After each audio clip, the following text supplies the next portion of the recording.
እንደ ዓላማ ይዞ ከተነሳቸው ግቦች ውስጥ አንደኛ ወጣቱ በክልሉ ውስጥ ብሎም በሀገራችን ልማት ላይ ንቁ ተሳታፊ እና ከሚገኘው ኢኮኖሚያዊ ማህበራዊና ፖለቲካዊ እድገት እኩል ተጠቃሚ መሆናቸውን የማረጋገጥ ስራ ነው አንድ ቢሮ የሚሰራው። እንደዚሁ በስፖርቱ ዘርፍም ስፖርቱን ባህሉ ያደረገ ዜጋን መፍጠር እንደዚሁ ዜጎች ደግሞ ስፖርቱን ባህል አድርገው በተሰማሩበት ሙያ ዘርፍ ሁሉ ውጤታማ እንዲሆን የማድረግ ስራዎችን ነው የምንሰራው። ስፖርት በኢኮኖሚ ልማት ደግሞ ራሱ ድርሻ አለው የሚጫወተው ድርሻ አለውና ስፖርት በኢኮኖሚ ልማት ደግሞ መጫወት ያለበትን ሚና መወጣት እንዳለበት የማስቻል ስራዎች ናቸው ቢሮ እንደ ዓላማ ይዞ ከሚንቀሳቀስባቸው ጉዳዮች አንዱ ነው። ሌላው እንደዚሁ ወጣቱን በመልካም ስብዕና እንዲዳብር እንዲታነጽ የማድረግ ብቁ ስፖርተኞችን መፍጠር በሚፈጠሩ ስፖርታዊ መድረኮች ላይ ተሳታፊ ተፎካካሪ ተወዳዳሪና አሸናፊ ሆኖ መውጣት በዚሁም የክልሉንና የሀገርን የገጽታ ግንባታ ስራዎችን የመስራት ስራዎችን ነው እንዲሰራ ነው ቢሮ እንደ ዓላማ ይዞ የሚሰራቸው። ከዚህ አንፃር ቢሮ ወደ 20 ግቦች ነው አሉት። በሁለቱም ዘርፎች በስፖርትም በወጣቶችም 20 ግቦች ናቸው አሉት እና በእያንዳንዱ ግቦች ስር ደግሞ የተግባራት አሉ። ወጣቶችን መብትና ሁለንተናዊ ደህንነትን ከማስጠበቅ አንፃር የሚሰሩ ስራዎች አሉ። ይሄ የወጣቶች አደረጃጀትን ይይዛል። ወጣቶች የአደረጃጀትን አስፈላጊነትን የግንዛቤ ማስጨበጫ ስራዎችን እንሰራለን። በመደራጀታቸው የሚያገኙት ጥቅሞች አሉና የአደረጃጀት አስፈላጊነት ላይ የምንሰራቸው ስራዎች አሉ። እንደዚሁ የአደረጃጀት ከተደራጁ በኋላ ደግሞ የቴክኒካልና የፋይናንሻል ድጋፍ እና ግብአቶች በግብአት ደግሞ እነዚህ የተፈጠሩ አደረጃጀቶችን የመደገፍ ስራዎችን እንሰራለን። በተመሳሳይ በተለይ ለሴት ወጣቶች በስነ ተዋልዶ እና በጤናና በኤችአይቪ ላይ ክበባት ላይ በህይወት ክህሎት ላይ የአቅም ግንባታ ስልጠናዎችን የመስጠት ማህበራዊ ኑሮ ችግር የተጋለጡ ወጣቶችን በጥቃቅንና አነስተኛ ስራዎች እንደዚሁ በግብርና መስኮች በኮንስትራክሽን በማኑፋክቸሪንግ በቱሪዝም በፓርኮች እና በሌሎች በመጋ ፕሮጀክቶች ለምሳሌ እዚህ በእኛ ክልል ኦሞ ኩራዝ መውሰድ እንችላለን። ወጣቶችን እዛ አካባቢ እንዲሰማሩ ማህበራዊና የኑሮ ችግሮቻቸውን እንዲፈቱ የማድረግ እንደዚሁ በባህልና በቱሪዝም መስኮችም እንዲደራጁ የማድረግና እንዲሰማሩ ሁኔታዎችን የማመቻቸት ስራዎች እየተሰራ ይገኛል።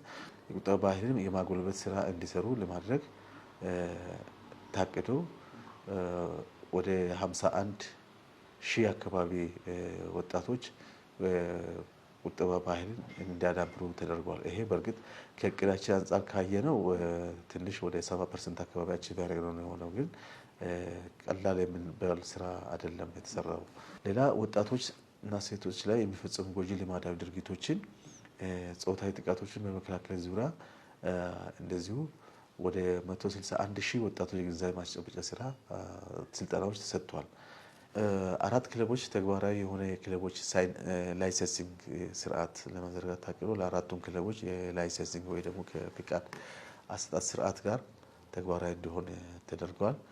እንደዚሁ 2 ክለቦች የተዘጋጀና ተግባራዊ የሆነ የኢንሹራንስ ስርዓት እንዲዘረጋና በትብብር ለመስራት ታቅዶ ለሁለቱም ክለቦች የኢንሹራንስ ስርዓት እንዲዘረጋ ተደርጓል። እንደዚሁ በየደረጃው ባሉ የስፖርት ማህበራት የሴቶችን አመራርነት ቁጥር ወደ 138 ለማሳደግ ታቅደን እንደዚሁ በዚህ ልክ ወደ 139 አመራሮችን ለማድረስ የቻልንበት ሁኔታ ነው ያለው። ከስፖርት ቱሪዝም የተሰበሰበው ወደ 34 ሚሊዮን ብር ለማድረስ ታቅዶ ወደ 35 ሚሊዮን ብር ለመሰብሰብ ችሏል። ይሄም የስፖርት ቱሪዝም ለምሳሌ አንድ ቦታ ላይ የስፖርት ኢቨንት ሲዘጋጅ ወይ ደግሞ የስፖርታዊ መድረክ ሲዘጋጅ በዛ ስፖርታዊ መድረክ ወይ ደግሞ በስፖርታዊ ትዕይንት ምክንያት ኢኮኖሚ ውስጥ ኢንጀክት የሚደረግ ገንዘቦች አሉና እንደሱ አይነት ገንዘቦችን ለማየት ያህል ነው።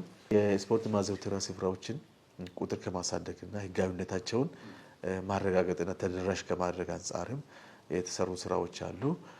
በተለይ የለውጡ መንግስት ከመጣ በኋላ እያንዳንዱ ቀበሌ ላይ ራሱ የስፖርት ማዘውተሪያ ቦታ ሊኖረው ይገባል በሚል እሳቤ ነው። ይሄ ስታንዳርዱን የጠበቀ አይደለም ብሎ የተጠረገ ሜዳም ሊሆን ይችላል። ከዚህ ታች በቀበሌ ደረጃም የራሳቸው የስፖርት ማዘውተሪያ ቦታዎች እንዲኖራቸው ከማድረግ አንጻር የተሰሩ ስራዎች ናቸው። የስፖርት ውድድሮች ጊዜ ሁሉንም በተለይ ወጣቱን በጎ ስራ የሚሰሩ ወጣቶችን ሁሉንም ከፍለን አናሳትፋቸውም።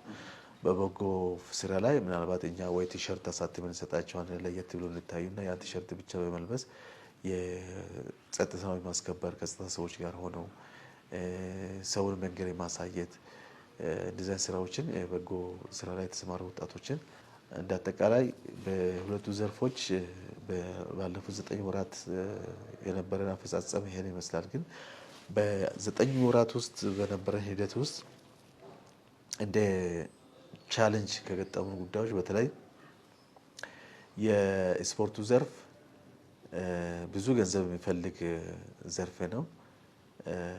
በተለይ ውድድሮችን አሁን ማካሄድ ከቻልን ስንችል ብዙ ገንዘቦችን የሚጠይቁ መድረኮች ናቸው። ግን በዛ ልክ በበጀት የተደገፉ አይደሉም አብዛኞቹ የእቅዶቻችን እና ሁለት ስፖርት ፕሮግራሞች መድረኮችን ያዘጋጀነው እና ሁለቱም ግን ኦልሞስት የሌሎችን ውድድሮች በጀቶቻችን ሁሉ የወሰዱብን ጉዳይ ነው እና ከፍተኛ የበጀት ችግር ነው ያለበት ሴክተሩ ብሎ መውሰድ ይቻላል።